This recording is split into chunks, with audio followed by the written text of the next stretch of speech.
সবচেয়ে হালকা পদার্থ হলো বায়ু। এটা এমন একটা অঞ্চল যেখানে প্রবেশের জন্য মানুষ এখনো লড়াই করছে। কিন্তু আকাশটা শুধুমাত্র পাখিদের জন্য নয়, এটা প্রেমিক যোদ্ধা, পরজীবী শিকারী, এমনকি সত্যিকারের রক্তচোষক এদের সকলের জায়গা। বিশ্বের অদ্ভুত সব উড়ন্ত প্রাণীরা উড়বার জন্য প্রস্তুত, আর এরাই হলো ফ্রিকস অব দ্য স্কাই।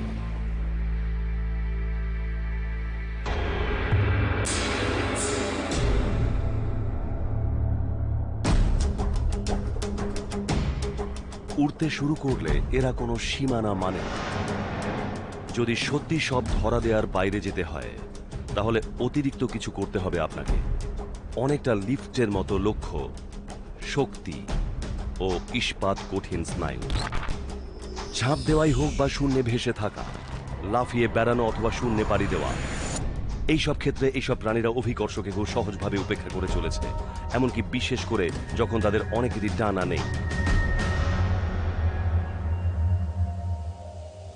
আর পালকের পরিবর্তে যখন দেহে লোম থাকে, তখন শূন্যে বহু দূর ভেসে থাকার জন্য বেশ পারদর্শিতার প্রয়োজন। কিন্তু উড়ন্ত কাঠবেড়ালি শূন্যে ঝাঁপ দেওয়ার জন্য কখনোই ইতস্তত করে না। সৌভাগ্যক্রমে জন্ম থেকেই তার প্যারাশুটের মতো গঠন থাকে।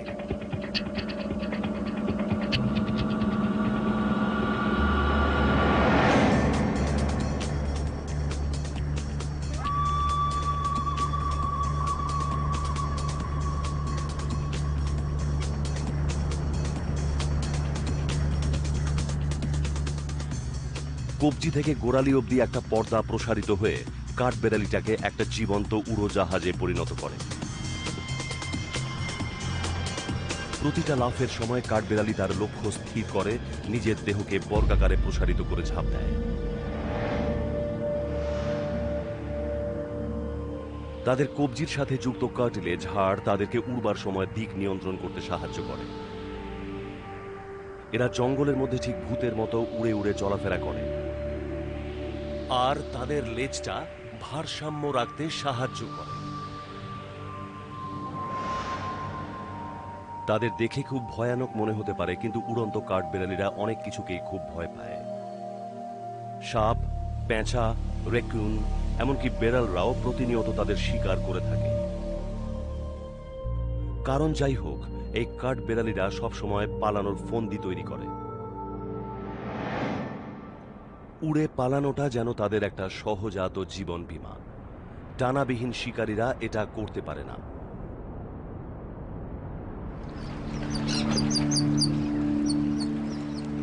যতটা না উড়তে পটু, তার থেকে এরা বোমারু হিসেবে বেশি সাবলীল।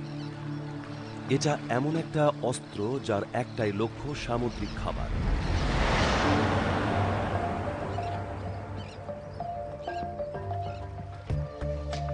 পরবর্তী উড়ন্ত প্রাণীটি একঝাঁক সাগন সুশি, অনেকটা একটা বুফে পার্টির মতো। কিন্তু মাছগুলোর এইভাবে পরের খাবার হয়ে মরার কোনো ইচ্ছা নেই।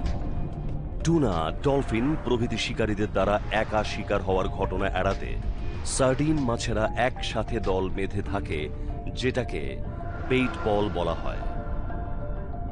যতক্ষণ না বায়ু থেকে আগত কোনো অস্ত্রের আঘাতে তাদের ঢাল ক্ষতবিক্ষত না হয়, ততক্ষণ তাদের এই চমৎকার আত্মরক্ষার প্রক্রিয়াটা চলতে থাকে। পক্ষী বিষয়ক মিলিটারি প্রযুক্তিতে কেপ গ্যানেটরা সবচেয়ে পারদর্শী। তারা প্রায় ৩০ তলা উঁচু অফিস ইমারতের ওপর থেকে ঝাঁপ দিয়ে ঘন্টায় ৯৬ কিলোমিটার অব্দি বেগ অর্জন করতে পারে। আর নিচে নামার সময় তারা টর্পেডোর আকার ধারণ করে। জলে আঘাত করার আগে কেপ গ্যানেটরা তাদের ডানা সোজা পেছনে করে নেয়, আর এটা নিয়ন্ত্রিত ক্ষেপণাস্ত্রে রূপান্তরিত হয়। আর তারা প্রতিবার এটা খুব নিখুঁতভাবে করে থাকে। ১ মিলিসেকেন্ড দেরি হলেই এটা ইটের দেওয়ালে ঝাঁপ দেওয়ার মতো ঘটনা হয়ে যাবে। জলের নিচে দ্রুত ডানা ঝাপটে তারা ১২ মিটার গভীর অবধি যেতে পারে। তারা যদি মাছেদের সাথে লড়াই এড়াতে চায়, তাহলে সেক্ষেত্রে ফিরবার পথে তারা তাদের সামুদ্রিক খাবার গিলে ফেলতে পারে। এই পাখিদের দেহ সংঘর্ষের জন্য তৈরি। প্রতিবার জলে আঘাত করার সময় বায়ুপূর্ণ থলি এবং মেদ মিলে নরম গদি বানিয়ে ফেলে। আর তাদের এই সাদা উজ্জ্বল পালকসজ্জা বাকি সামুদ্রিক পাখিদেরও এই ধ্বংসলীলায় আকৃষ্ট করে।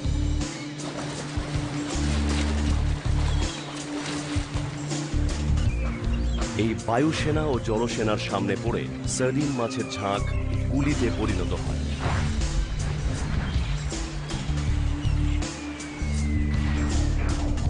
আর এটা আকাশের যে কোনো সৈনিকের কাছে খুব প্রিয়।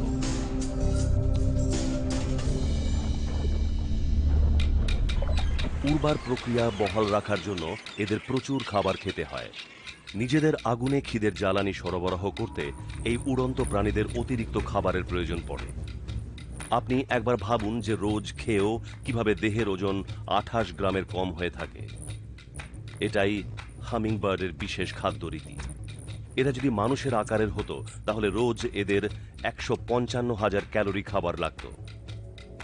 কিন্তু এখনই ঈর্ষা করবেন না, যার অর্থ হলো রোজ 1000-এরও বেশি ফুল পরিভ্রমণ করা। তার মানে প্রকৃতি এই ছোট্ট প্রাণীদেরকে এভাবেই প্রচুর কাজকর্ম করার ক্ষমতা দিয়ে বানিয়েছে। তাদের ডানাগুলো সেকেন্ডে 200 বার অব্দি স্পন্দিত হতে পারে। কোনো স্টেরয়েড ছাড়াই তাদের উড়বার বেগ প্রায় মেজর লিগ ফুটবলের সমান। তবে তাদের প্রচুর পরিমাণে অক্সিজেনের প্রয়োজন। উড়বার সময় হামিংবার্ড মিনিটে প্রায় 500 বার শ্বাস প্রশ্বাস নিয়ে থাকে, যার সবটাই লাগে ফুলের রেণু পানকারী এই উড়োজাহাজের শক্তি সরবরাহ করতে, যার ওজন 1 ডাইমের চেয়েও কম। যে কোনো বায়ুসেনা এই উড়ন্ত যন্ত্রটাকে নিজেদের দলে পেতে প্রাণপাত করবে। হামিংবার্ডগুলো ডানার সাহায্যে সবকিছুই করতে পারে, ওপরে ওঠা, নামা, পাশের দিকে বা পেছন দিকে, এমনকি এরা উল্টেও যেতে পারে। তারা এতটা ভালো উঠতে পারে যার ফলে তাদের পায়ের ব্যবহার খুবই কম করতে হয়। এটা খুব অবাক করা বিষয় যে তাদের পা গঠিত হয়।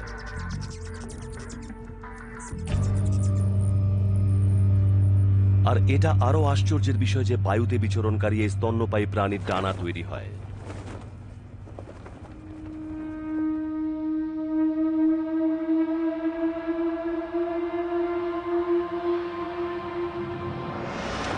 অস্ট্রেলিয়াতে লাল বর্ণের উড়ন্ত ছোট শিয়ালরা তাদের সারা জীবন গাছেই কাটিয়ে থাকে।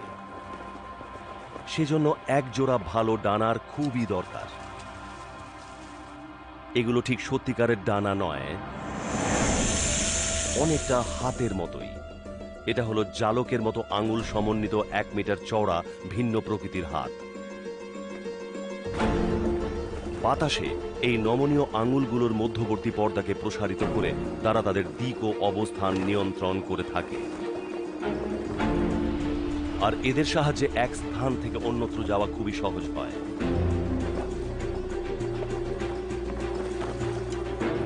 বড় বাদুড়দের জল খাবার একটা উপায় হলো নদীর ওপরের স্তরে ঝাঁপিয়ে পড়া, নিজের লোমের থেকে ঝরে পড়া জলবিন্দু পান করা।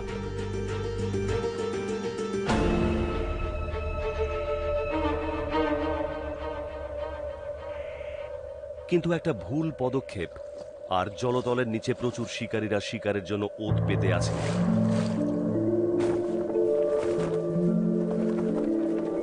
তাই শিয়ালদের ওই ডানাগুলো খুব সুনিয়ন্ত্রিত যন্ত্রের মতো কাজ করে।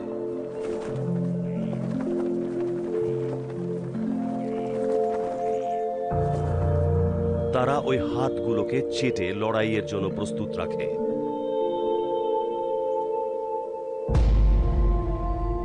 যেহেতু উড়ন্ত শেয়াল খুব বেশি সময় ধরে এক জায়গায় স্থির থাকে না, তাই প্রতিটি বাদুড়কে সতর্ক থাকতে হয়।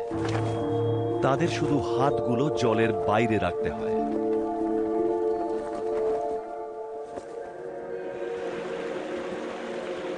উড়বার সময় সব সময় ডানার দরকার পড়ে না, কিন্তু পাখনাগুলো সাধারণত ওড়ার কাজে ব্যবহৃত হয়। তবু কিছু প্রজাতির মাছ তাদের মূল বাসস্থান ছেড়ে বেশ কিছুটা সময় অন্যত্র কাটিয়ে দেয়, বিশেষ করে তাদের যদি হোমিং ইনস্টিংক্ট খুব প্রখর থেকে থাকে। অধিকাংশ প্রাপ্তবয়স্ক স্যামন মাছ সমুদ্রেই তাদের জীবন কাটায়, কিন্তু ডিম পারবার সময় এলে তারা নিজেদের বাসস্থানে অর্থাৎ নদীতে, যেখানে তারা জন্মেছিল, সেখানে চলে যায়। আর এটা প্রায় হাজার হাজার কিলোমিটারের দীর্ঘ একটা যাত্রা। এটা অনেকটা পুনর্মিলনের মতো। আর প্রতিদিন উত্তাল জলস্রোতের বিপরীতে প্রায় ৮০ কিলোমিটার পথ সাঁতার কেটে পেরোনো সহজ ব্যাপার নয়। আর গতিপথে যদি কোনো বাধা এসে পড়ে তাহলে একটাই রাস্তা, লাফিয়ে সেটা পেরোনো। জনপ্রবাদ হিসেবে শোনা যায় যে স্যামন মাছেরা তাদের লেজটা মুখে নিয়ে জলস্রোতের ওপর লাফিয়ে যায়। এটা যেন ঠিক ধনুক থেকে তীর ছোড়ার মতো একটা ঘটনা। ঠিক তা নয়, পরিবর্তে এটা সম্পূর্ণ সময় জ্ঞানের ব্যাপার। এই মাছেরা শক্তিশালী ঊর্ধ্বগামী স্রোতকে কাজে লাগায় যখন নিম্নগামী জলস্রোত তার নিচের স্থান দখল করে। এই স্রোত তাদেরকে জলের ওপর ভেসে যেতে সাহায্য করে, আর এটা খুব দ্রুত হয়ে থাকে। কিন্তু তারা শুধুমাত্র নদীর পরিস্থিতির ওপর ভরসা করে থাকে না। এই মাছেরা একজন অলিম্পিক হাই জাম্পারের চেয়েও বেশি উঁচুতে লাফাতে পারে। এরা বাতাসে ৩ মিটারের চেয়েও বেশি উচ্চতা লাফাতে পারে। কিন্তু প্রতিকূল স্রোতের বিরুদ্ধে জলের ওপর লাফানো ওই অলিম্পিকের চেয়ে অনেক কঠিন কাজ। এটা একটা মৃত্যু ইচ্ছা বলা যায়।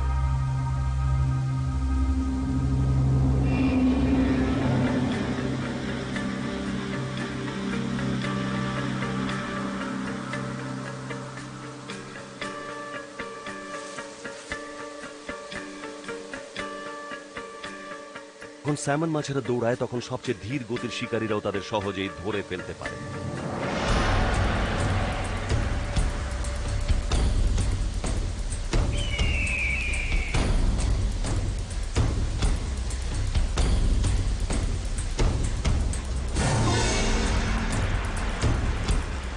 ওরা শুধু সবচেয়ে সেরা কিছুর জন্য প্রার্থনা করে সাঁতার কেটে যেতে পারে, কিন্তু তাদের ভবিষ্যতের সন্তানদের পক্ষে জীবন আরো কঠিন হয়ে উঠবে। 10% কম মাছের ছানারা ফিরে যাবার জন্য বেঁচে থাকে। এই অসুবিধার থেকে একটা ভাল্লুকের চোয়াল ভালো লাগে। স্যামন মাছ যেখানে বিপদে পড়ে সেখানে এশিয়ান কার্প বিপদ এড়ানোর জন্য উঁচুতে উড়ে যায়। আর এটা মাছ ধরার জন্য আসা কোনো ব্যক্তির কাছে স্বপ্ন পূরণের মতো হয়ে যায় যখন অনুকূল পরিবেশে মাছেরা লাফিয়ে নৌকার ভিতর চলে আসে। কিন্তু কেউই চান না যে মাছেরা এভাবে লাফাক।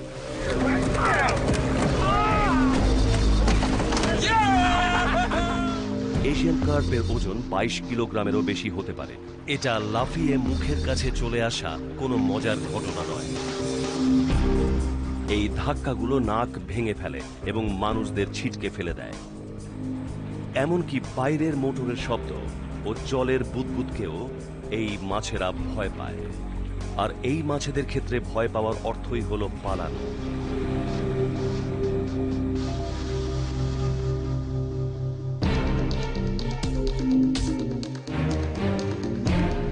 এটা একটা পাখি না বিমান নাকি অলৌকিক মাছ? তবে এরা যে শুধু নিজেদের এলাকাতেই সর্বসেরা তা নয়, এরা খুব আক্রমণাত্মক সৈন্য। 1970-এর দশকে সুদূর দক্ষিণে মাছেদের ফার্ম থেকে দুর্ঘটনাক্রমে এশিয়ান কার্পরা বেরিয়ে দাবানলের মতো চারিদিকে ছড়িয়ে পড়ে। আর গতিপথে তারা সমস্ত দেশীয় মাছ ও জলজ ছোট প্রাণীদের গোগ্রাসে খেয়ে নেয়। খুব অদ্ভুতভাবে এই প্রজাতিটা এর আগে কখনো লাফায়নি। আর বিজ্ঞানীরা মনে করেন যে পলাতক এই মাছেরা তাদের বংশধরদের ওই জায়গা সম্পর্কে কিছু ভয়াবহ তথ্য দিয়েছে। এখন এই মাছগুলো গ্রেট লেক থেকে ঢিল ছোঁড়া দূরত্বে, আর ব্যাথ ইলনয়ের মানুষরা তাদের বৃদ্ধি রোধ করবার চেষ্টা করছে।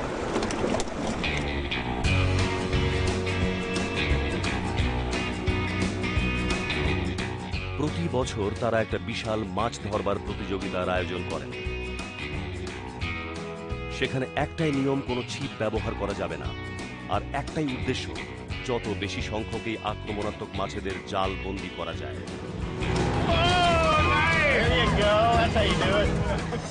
আর নিশ্চিত রূপে আপনি জানেন কিভাবে আঘাত এড়াতে হয়।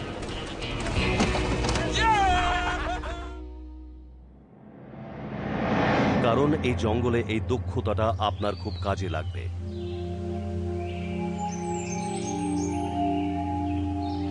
এখানে এই মালয়েশিয়ার ঘন জঙ্গলে ঘুরবার জন্য সেরা মাধ্যম হলো আকাশপথ।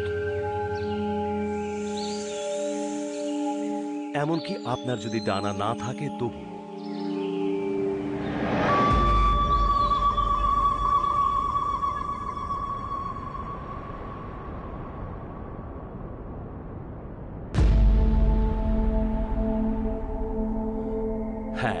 সেখানে এমন সাপও আছে যারা উড়তে পারে।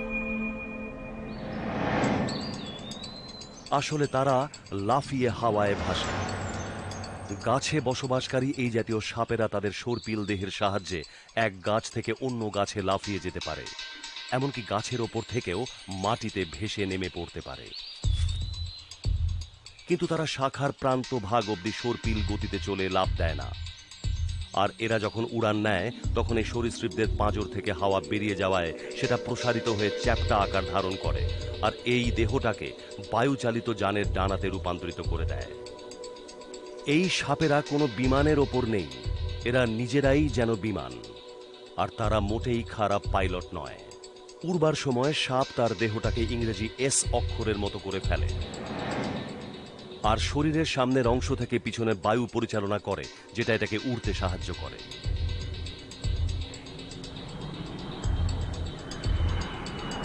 এই পরিমিত গতিবিধি একে প্রায় 100 মিটার অব্দি দূরে পৌঁছতে সাহায্য করে, বায়ুতে দিক পরিবর্তন করে, আর অক্ষত অবস্থায় মাটিতে নামতে সাহায্য করে। জঙ্গলে চলাফেরা করার জন্য এটা একটা দ্রুত মাধ্যম। আর এটা একটা অবাক করার মতো বিষয়।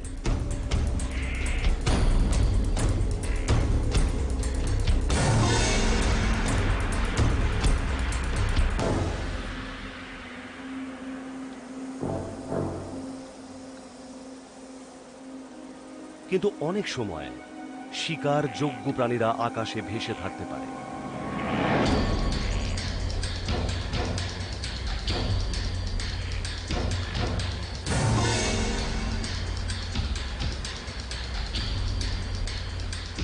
উড়ন্ত ড্রাগন একটা ফুটবল মাঠের অর্ধেক দৈর্ঘ্যের সমান দূরত্ব লাফিয়ে যেতে পারে, আর তবুও এটা মাটিতে সঠিক জায়গায় নেমে আসে। পাঁজরের সাথে যুক্ত চামড়ার আলগা স্তর ঝোপের আকার ধারণ করে তাদের লাফাতে সাহায্য করে।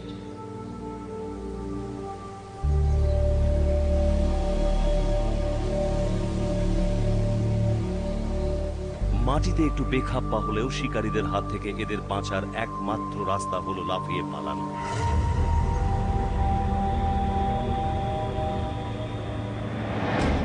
আমাদের পোস্ট কার্ডে একটা আফ্রিকান বুশ বেবি দেখাচ্ছে যে রাতে শিকারের ওপর কিভাবে ঝাঁপিয়ে পড়তে হয়।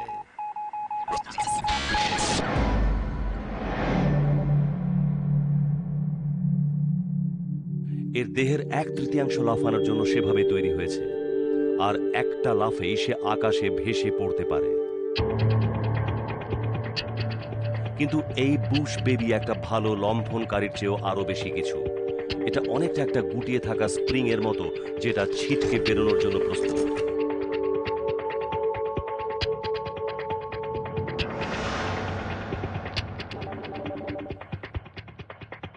আর প্রত্যেক লাফে সে সংঘর্ষের শক্তিটা ঠিক উড়বার জন্য প্রয়োজনীয় শক্তিতে রূপান্তরিত করে নেয়। একটা পাকে সে 4.5 মিটার বা তার বেশি উঁচুতে উঠতে পারে। শিকারীদের কাছে এটা একটা লাফানো বলকে লোফার মতো, শুধুমাত্র সেই জানে যে সে কোথায় চলেছে।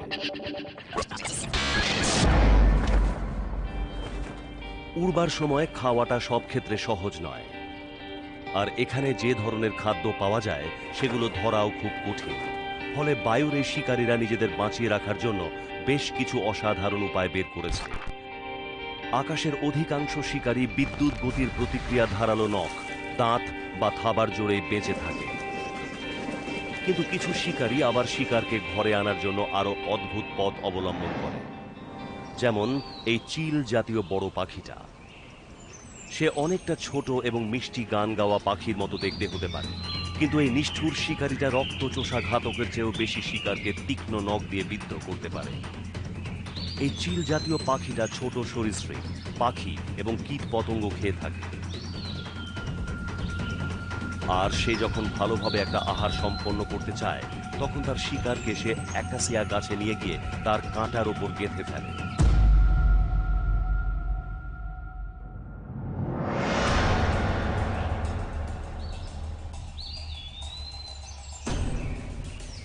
এবার সে কিছুটা তাজা মাংস ছিঁড়ে খেতে পারবে। ধারালো কাঁটাযুক্ত গাছের শাখাটা একটা কসাইখানায় শুধু নয়, এটা একটা আহারের স্থানও বলা যায়। অনেক সময় এই কসাই পাখি তার শিকারকে বিদ্ধ করে সেখানেই সঞ্চয় করে রাখে যতক্ষণ না অবধি তার দেহে পচন শুরু হচ্ছে। আবার সে তার সঙ্গী আকৃষ্ট করার জন্য অনেক সময় পালক দিয়ে সুন্দরভাবে তার শিকারকে সাজিয়ে তোলে। ওখানে কি কোনো টিকটিকি আছে?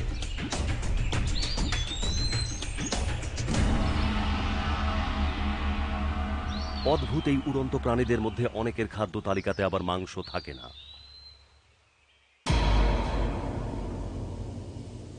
চাঁদের আলো এড়িয়ে সে রাত্রিবেলা বের হয়।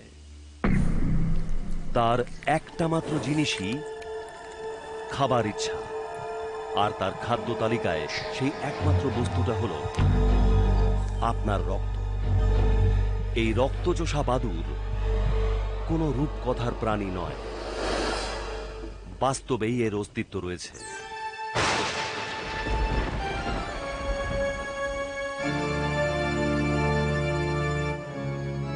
খাবার বিষয়ে এই ছোট্ট বুড়ো আঙ্গুলের আকারের বাদুড় ড্রাকুলার সাথে পাল্লা দিয়ে চলে।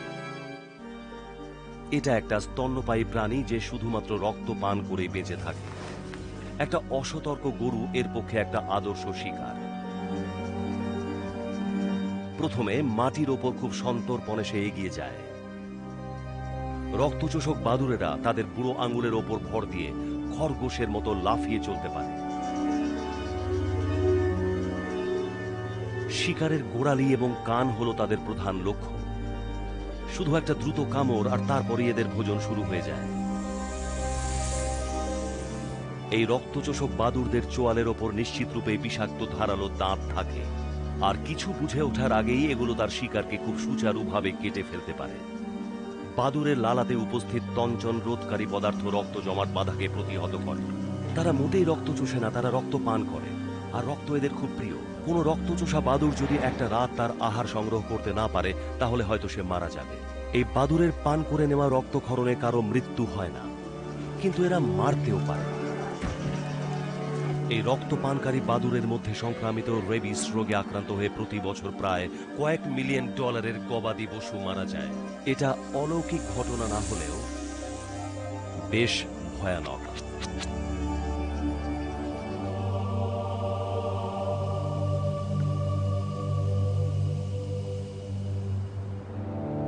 অধিকাংশ বাদুড় অন্ধকারে তার শিকারের খোঁজ পেতে সোনারের ব্যবহার করে থাকে। তবে এই বাদুড় প্রজাতির কাছে কানটাই হলো মুখ্য। দীর্ঘ কান বিশিষ্ট বাদুড়টার সাথে আলাপ করুন, তার মানে এর খুব একটা শৈল্পিক কোনো নাম নেই, কিন্তু ওই কানগুলোই হলো সবচেয়ে কার্যকরী অঙ্গ। এর শ্রবণ শক্তি এতটাই প্রখর যে সে বয়ে চলা জলস্রোতের শব্দের মধ্যেও মথের ডানার শব্দ আলাদা করে চিনে ফেলতে পারে। 6 মিলিয়ন ডলারের লোকটাকে ভুলে যান, এটাই হলো বৈদ্যুতিন শক্তির অধিকারী বাদুড়। যখন কোনো পতঙ্গের ওড়ার সামান্য শব্দ বাদুড়ের কানে আসে, সে তার সোনার বন্ধ করে ফেলে। ও যে শব্দ তরঙ্গের সৃষ্টি করে সেটা ওর শিকারেরও চিনতে শিখে ফেলেছে। তাহলে এর পরিবর্তে সে তখন তার অতি প্রখর শ্রবণ শক্তি সম্পন্ন কান দিয়ে শুনতে থাকে। গোপন বোমারুর মতো সে এখন তার শিকারের কাছে অদ্ভুতভাবে অদৃশ্য, কিন্তু ঠিক ততটাই মারাত্মক। নিস্তব্ধ বাদুড়ের উপস্থিতি মথ বুঝতে পারে না, কিন্তু প্রত্যেক সর্বশক্তি মানেরই একটা দুর্বলতা থাকে। যদিও সে পাতার মধ্যে দিয়ে পোকা মাকড়ের শব্দ শুনতে পায়, তবু এর দৃষ্টিশক্তি দুর্বল।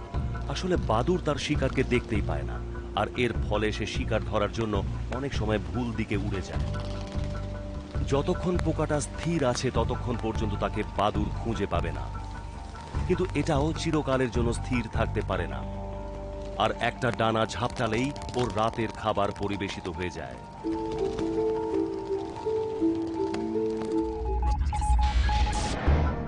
এই ল্যামারগায়ারের শুধু মৃতদেহের মাংস ছাড়াও আরও কিছু দরকার। ওর প্রিয় খাবার অস্থি মজ্জার জন্য যে পুরো কঙ্কালটাই চূর্ণ বিচূর্ণ করে ফেলে।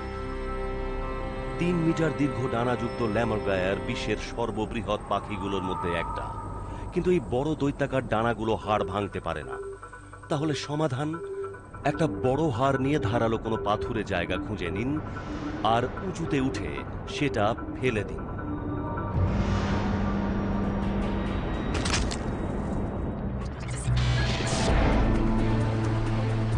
যে কোনো শিকারী পাখির ক্ষেত্রে সময়ের জ্ঞান থাকাটা মূল বিষয়।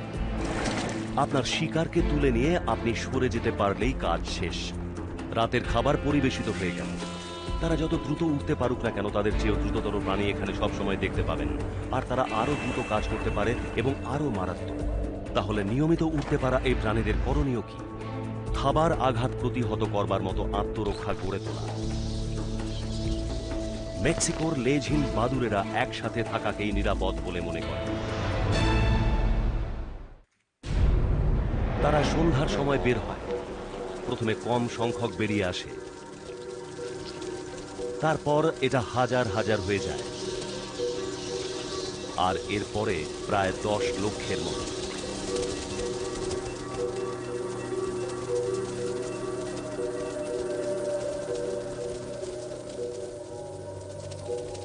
এটা কোনো ভয়ানক সিনেমার সেটের মতো মনে হতে পারে, কিন্তু পূর্ব টেক্সাসের ব্র্যাকেন কেভের মুখ হলো বিশ্বের সর্ববৃহৎ দলবদ্ধ স্তন্যপায়ী প্রাণীদের সমাবেশের স্থল। এখানে বাদুড়েরা সত্যি করেই অসংখ্য।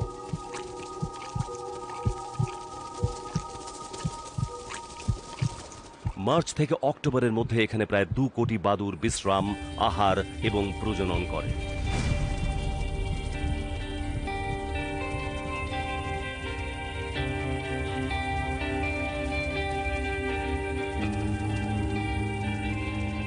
তারা প্রত্যেকে হয়তো কয়েক সেন্টিমিটার লম্বা, কিন্তু সব প্রতিবেশীরা মিলে বাসস্থান একেবারে ভর্তি হয়ে যায়।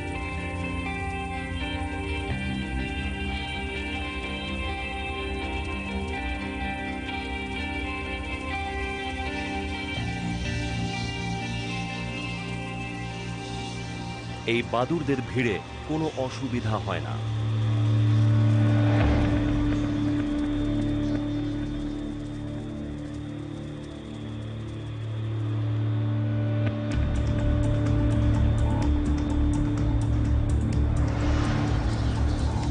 আর বাদুড়েরা একসাথে ঝুলে থাকলে তাদের আলাদা করে শিকার করাও খুব কঠিন হয়ে পড়ে। শটান ঝুলে থাকা বাদুড়ের সংখ্যা অবিশ্বাস্য হয়ে থাকে, আর তাদের দ্রুত দিক পরিবর্তন খুব ভালো, শিকারীদেরও অবাক করে দিতে পারে।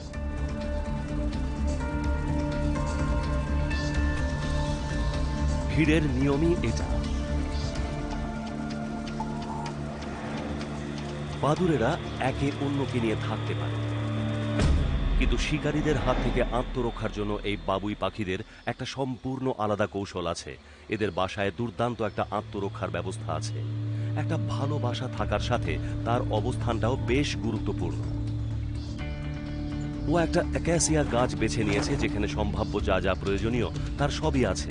জলের উপস্থিতি, ছায়া, আর সবচেয়ে দরকারি হলো এই সরু তীক্ষ্ণ কাঁটা, যা শিকারীদের দূরে রাখতে সাহায্য করবে।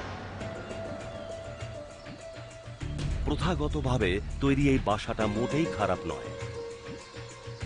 পুরুষ বাবুই পাখিরা শক্তভাবে খড়কুটো পেঁচিয়ে বাসা তৈরি করে।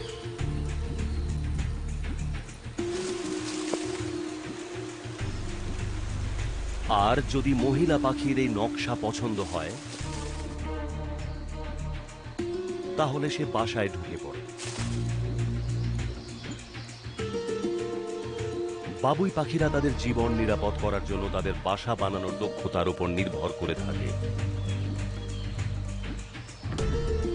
সাধারণত এটা কাজে লেগে থাকে,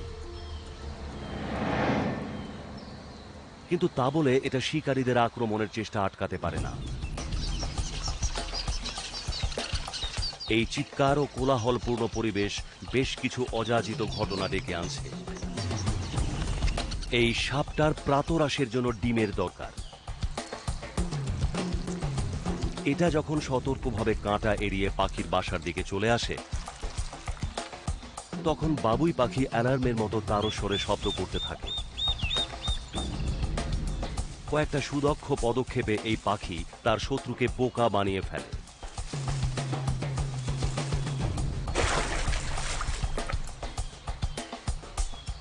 এই আক্রমণকারীর হাত থেকে নিজেকে বাঁচানো খুব একটা সোজা নয়। এই ছোট বাজ পাখি ঠিক তার বাসায় উড়ে গিয়ে বসতে পারে। আসলে এটা ভেঙে ঢোকা একটু কঠিন।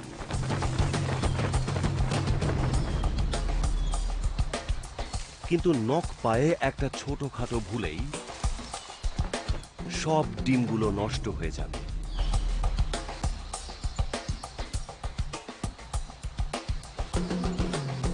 সব সতর্কতা নেওয়া সত্ত্বেও বাবুই পাখিদের পক্ষে এটা একটা বিপজ্জনক অঞ্চল। বিশেষ করে যদি কোকিলরা তাদের বাসায় ঢুকে পড়ে। এরা অন্য পাখিদের বাসায় হামলা করার বিষয়ে বেশ অভিজ্ঞতা সম্পন্ন। তবে তারা খাবারের জন্য অন্য পাখিদের ডিম চুরি করে না, তারা সেগুলো বদলে নিজেদের ডিম রেখে দেয়। আর একবার সেই কোকিলের ডিম ফুটে বাচ্চা বেরোলে সে বাকি সমস্ত ডিম বাসা থেকে ফেলে দিয়ে নিশ্চিত করে যে সে ছাড়া ওখানে আর কেউ নেই। আর তারা বেশ আনন্দে সেই অজ্ঞাত মায়ের কাছ থেকে খাবার নিয়ে থাকে, যদিও তাদের আকার তাদের মায়ের আকারের দ্বিগুণ। ঘড়ির ওপর উড়ে গিয়ে বসার চেয়ে এটা একটা বেশ ভালো চুক্তি বলেই মনে হয়।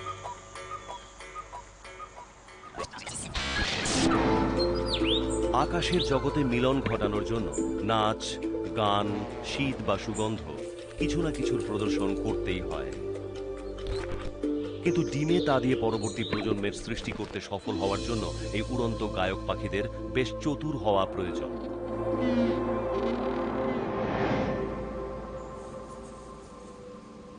বাইরের এই বনভোজনে আক্রমণ করার পাখি আছে, কিন্তু এই উজ্জ্বল বার্ড ছিনিয়ে খাবার সংগ্রহের ব্যাপারে একটু আগ্রহী নয়।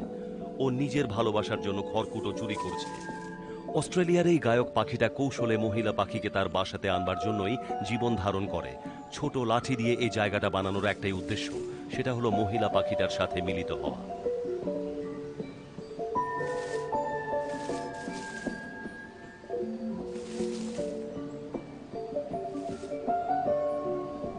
কিন্তু একমাত্র আত্মমর্যাদাহীন কোনো মহিলাই এই অসজ্জিত বাসায় আসবে।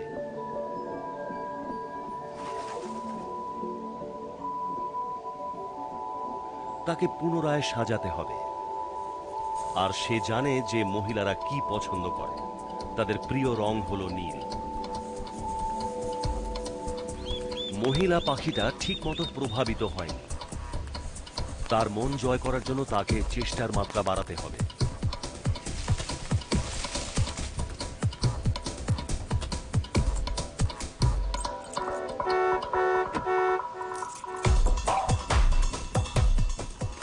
আর এটা বেশ ব্যয়বহুল।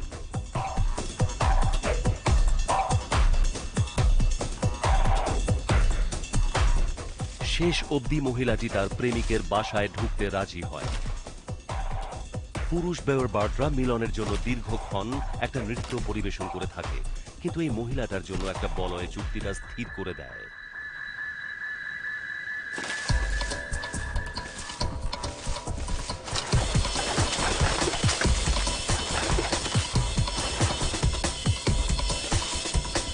অন্তত যতক্ষণ না পর্যন্ত পরবর্তী মহিলাটা আসছে।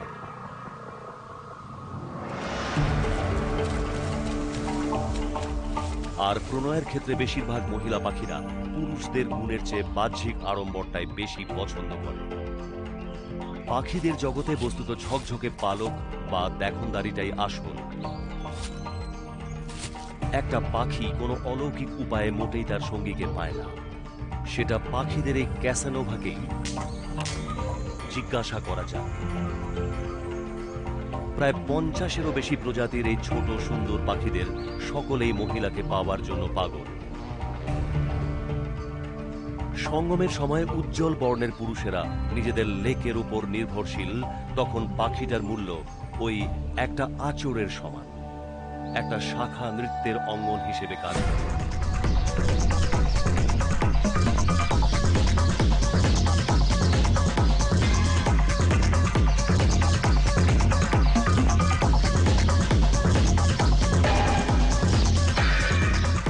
এটা শুধু ভালো নৃত্যের বিষয় নয়, শব্দটাও সমান গুরুত্বপূর্ণ।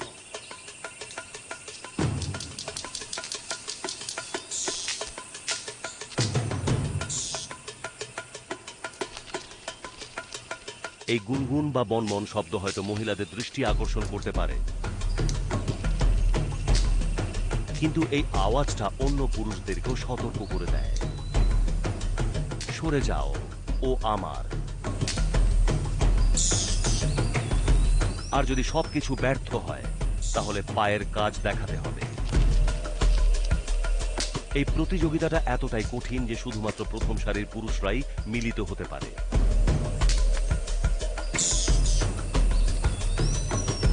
আর এটা অনলাইন ডেটিংকে খুব সহজভাবেই ব্যক্ত করে। সুগঠিত বাসার বহির্সজ্জা, সাজ পোশাক আর মুগ্ধ করার রীতি, এই তিনটি বিষয়ের সবগুলোই মহিলাদের ভিতরে আনবার কৌশল। কিন্তু এই ভূমধ্য সাগরীয় অঞ্চলের ফল ভক্ষণকারী পুরুষ মাছিদের কৌশল সম্পূর্ণ আলাদা। সেটা হলো গন্ধ। ওডি ফ্রুট ফ্লাইরা আকর্ষণহীন স্থান থেকে নিজেদের লুকিয়ে রাখে, কিন্তু মহিলা মাছিরা মনে করে এটা অপ্রতিরোধ্য। যখন কোনো যোগ্য সঙ্গী তার পাশ দিয়ে উড়ে যায়, তখন পুরুষটি তার ডানার সাহায্যে মহিলাটির দিকে সুগন্ধ ছড়িয়ে দেয়। এটা ঠিক বায়ু পরিশোধকের মতো।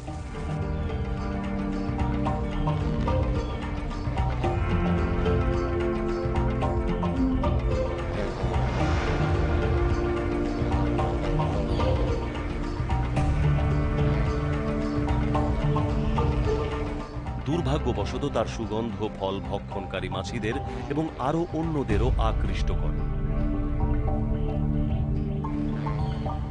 সে এতই ব্যস্ত যে সেটা লক্ষ্য করে না।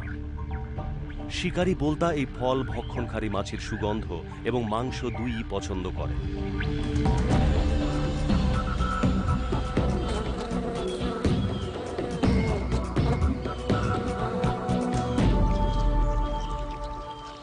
আর সামান্য ভালোবাসার জন্য এটা একটা দুর্মূল্য ব্যাপার।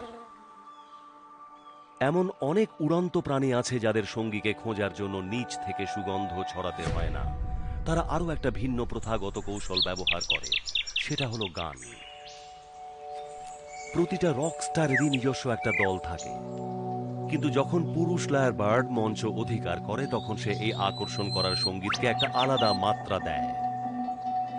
আরো অনেক পাখির মতোই তার কণ্ঠস্বরটাই হলো মহিলাদের প্রণয় নিবেদনের প্রধান মাধ্যম।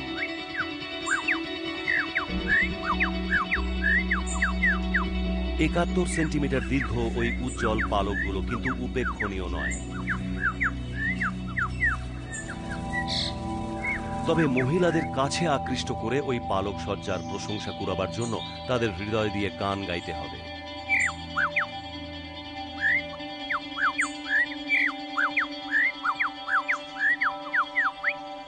তবে এই পাখিটা খুব সুন্দর একক সঙ্গীত পরিবেশনের থেকে বেশি কিছু করতে পারে।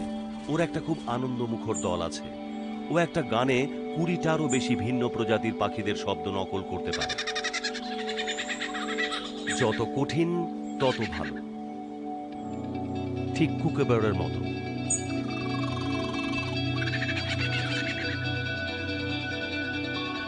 এটা এতটাই বিশ্বাসযোগ্য যে আসল জিনিসটাকেই বোকা বানিয়ে দিতে পারে, যদিও সেটা শুধুমাত্র কুকেবার্ডার মিলিত হওয়ার সময় ছাড়া প্রযোজ্য।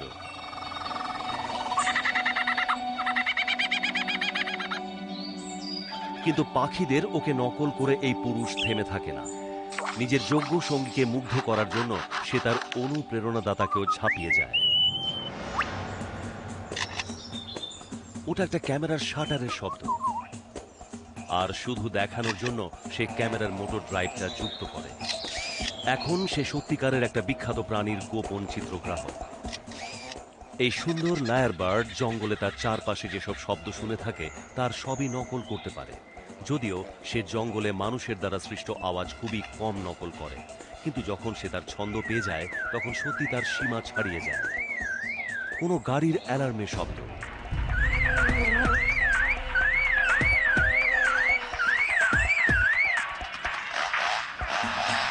এমনকি একটা করাত দিয়ে গাছ কেটে ফেলার শব্দ নকল করতে পারে।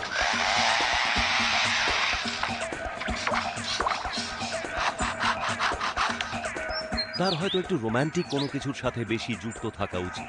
খুব কম পাখি আছে যারা সঙ্গী খোঁজার সময় লায়ার বার্ডের দক্ষ কণ্ঠস্বরের সাথে পাল্লা দিতে পারে, কিন্তু অন্য গুণাবলীগুলো শুধু বিপরীত লিঙ্গকে আকৃষ্ট করার জন্য সমান উপযুক্ত। সিয়েরা নেভাডা পর্বতের এই উচ্চভূমি হলো বেশ জমকালো সাজে সজ্জিত হয়ে শোভাযাত্রার একটা আদর্শ স্থান, কিন্তু এখানে শুধু পুরুষদেরকেই অংশগ্রহণ করতে হবে। ওই চকচকে পালক, সুঠাম বক্ষ আর প্রাণবন্ত ডাকের ফলে তাদের সকলকেই খুব সুন্দর দেখাচ্ছে।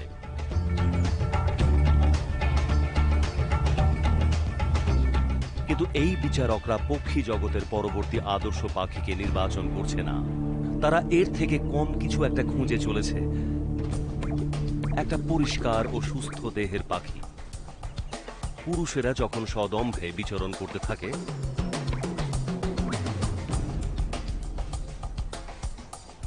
তখন মহিলাদের চোখ থাকে তাদের বুকের চামড়ার উপর। তাহলে তারা ঠিক কি খুঁজছে? আগুনের আঁচের মতো এই লাল চামড়া হলো যক্ষা রোগের লক্ষণ। এটা তেমন আকর্ষক নয়, তারা এটাই খুঁজছিল। এই হলুদ রঙের চামড়ার অর্থ হলো এই পুরুষটা রোগ মুক্ত। প্রথম বিজয়ীর পুরস্কার কি? ও বিচারকের সাথে মিলিত হবার সুযোগ পাবে। জয়টা খুব সুখকর।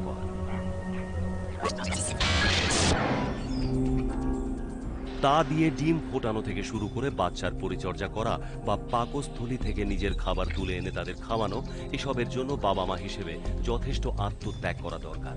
কিন্তু কিছু উড়ন্ত প্রাণীরা এইসব কঠিন কাজ অন্যের উপর ছেড়ে দেয়।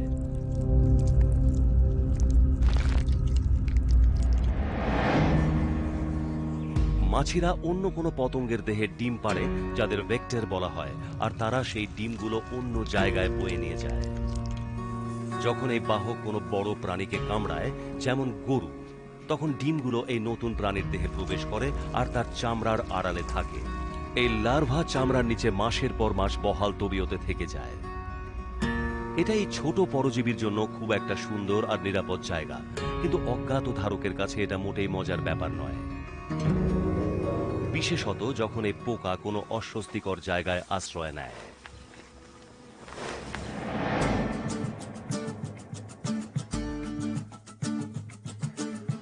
ন্যাশনাল জিওগ্রাফিকের এই চিত্রগ্রাহক জোল স্যাটরি একটা মাছির লার্ভার পিতা হিসেবে গর্ববোধ করেন।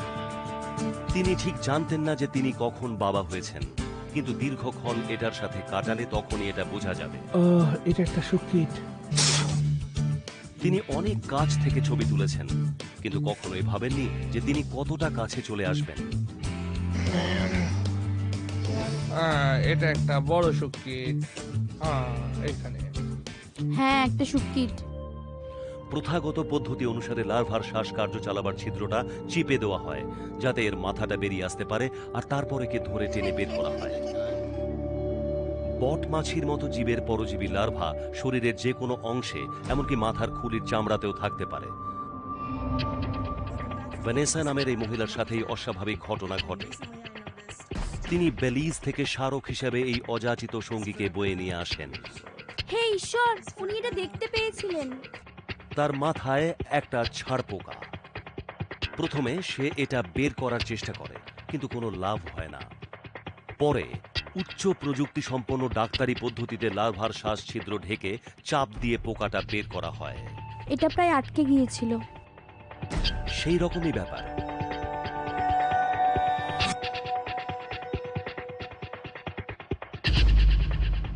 হ্যাঁ, ওটা এই মহিলার মাথার খুলির মধ্যে বাস করছিল। যদি এক জোড়া চিমটে দিয়ে তাদের বের করা না হয়ে থাকে, তাহলে এরা বৃদ্ধি সম্পূর্ণ করে নিজেদের মতো বেরিয়ে আসে। আর তাদের যদি খাবার খাওয়ার জন্য ছেড়ে দেওয়া হয়, তাহলে তারা একদম পাপেট হয়ে বেরিয়ে আসে। কিন্তু এই শিশুকে কেউই রাখতে চায় না, এমনকি একটা মাছিও।